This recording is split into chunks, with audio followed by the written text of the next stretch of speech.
25 айылдық жана 5 шаардык кеңештин депутаттарын шайлоого чейин туура 1 ай калды. Эртең саясий өнөктүккө катышат турган партиялар расмий түрдө үгүт иштерин башташат.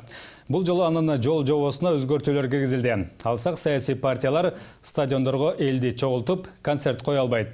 Бүгүн Борбордук шайлоо комиссиясынын жыйынында жергиликтүү кеңештердин депутаттарын шайлоонун алдындагы үгүт жүргүзүүнүн тартиби талкууланды. Теманы Эрмек Аттокуров улантат. Тура 1 айдан кийин 12 апрелде 25 айылдык жана 5 шаардык кеңештин депутаттары шайланат. Ага карата азыр кызуу даярдыктар жүрүүдө. Өлкөдөгү ириделген Ош, Каракол, Токмок, Майлуу Суу жана Балыкчы шаарларында жалпысынан 50 партиядан 3100 кандидат ат салышууда. Бул Борбордук шайлоо комиссиясынын бүгүнкү жыйынында белгилүү болду. Отурумда үгүт иштеринин жол жобосу талкууланды. Эртеңден тарта саясий өнөктүккө карата үгүт иштери башталат. Ал эми 25 айылдык кеңешке депутат болом дегендер үгүт иштерин 23 марттан баштап жүргүзө алышат. Жергиликтүү айылдык кеңештерге биз талапкерлерди көрсөтүү этабындабыз.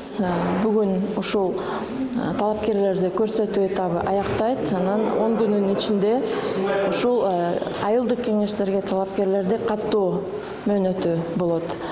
Ал эми шаардык кеңештерге бүгүн каттоо мөөнөтү аяктап, бардык берилген документтер каралып чыкты. Быйыл шайлоо алдында үгүт иштерине жаңы тартиптер киргизилди. Мыйзамга ылайык эми кандидаттар менен жолугушуулар жалаң имараттардын ичинде өткөрүлүшү керек. Жалпыга маалымдоо каражаттарына бериле турган жарнамалар алдын ала төлөнгөндөн кийин гана жарыяланышы шарт. Дагы бир өзгөчөлүк эми ар бир талапкер жана саясий партия программасын Боршайкомдун сайтына жайгаштырат. Программа кийинки шайлоого чейин ал жактан алынбайт. Муну менен шайлоочулар талапкерлер кандай убада бергенин эстеп, аткарылышын көзөмөлдөп тура алышат. Ошондой эле административдик ресурс деген берене киргизилген. Мамлекеттик же муниципалдык кызматта иштегендер ошол мекеменин каражаттарын пайдаланып, үгүт иштерин жүргүзө албайт. Мындан тышкары башкалардын үгүт ишине тоскоол болбошу керек. Агитация посредством массовых таких мероприятий. Массалык түрдө спорт оюндары, кайрымдуулук иштери жүргүзүүгө, артисттердин катышуусу менен концерттерди уюштурууга тыюу салынат. Ошондой эле шайлоого 25 күн калганда бекер телерадио эфирдин пайдалануу боюнча чучу кулак кармалат. Теледебаттар учурунда колдоочулары, күйөрмандары болбой, талапкерлердин өздөрү гана катышат. Ал эми шайлоо өтүүчү шаарларда жапырт каттоого турган жарандардын маселеси өзүнчө каралууда. БШК мүчөлөрүнүн айтымында бир дарекке ашкери көп адам катталган фактылар учурда укук коргоо органдары тарабынан териштирилип жатат. Эгерде дарегин алмаштыргандардын аракети мыйзамдуу деп табылса, каттоого жаңы тургандар добуш берүүгө киргизилет.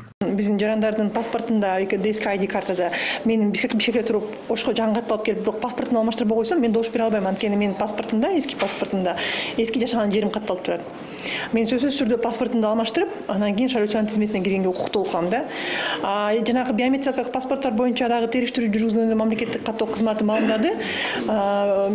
Биометрикалык паспорту барлар биринчи каттоосу өзгөрткөндөн кийин башка кызматкерге барып атайын жана картридер менен паспорттагы чиптеги маалыматты өзгөртүш керек. Эгерде паспорттагы чиптеги маалыматты жаңы катталган жери боюнча өзгөртпөсө, анда алар шайлоочулардын тизмесине кирген эмес. Добуш берүүнү уюштурууда автоматташтырылган техникалык жабдыктардын кем карчын толуктоо үчүн Япония 4 миллион сом бөлгөн. Анын 3 миллионго жакыны техникалык жабдыктарга коросо, калган бөлүгү ошол техниканы иштетүүчү адистерди окутууга жумшалат.